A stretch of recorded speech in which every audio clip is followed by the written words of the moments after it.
I work for the collections team at the Cardiff Story Museum, and we look after the objects in our collection, and they've been donated to us by members of the public. When we're given objects, they've got their stories are related to Cardiff. It's the people's stories that we're really interested when they come into us.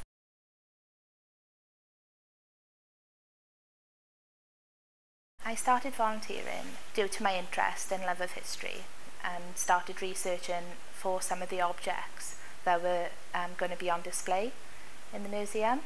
Well, when I retired, I was looking for something to do, preferably something new, and I looked at various options, and when I heard about the museum opening, I thought that would be something I hadn't done before, so I got in touch. This is a comparatively new museum with a number of exciting new ventures taking place.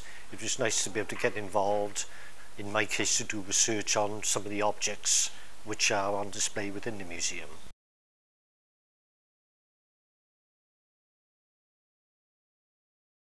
Well, it gives you an opportunity to find out more about the history of Cardiff, things that you hadn't even heard of before, and it puts a story in place for each object that really brings the object to life and throws light on Cardiff's past.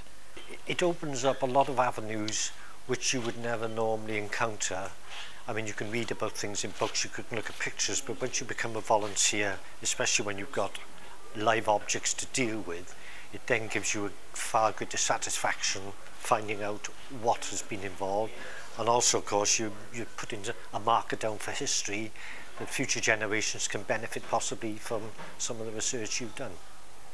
If they had a personal interest in history, that there's a lot to offer here, because it's a social history as well. It's focusing on your own personal history of your heritage as well, which I think is interesting to the majority of people.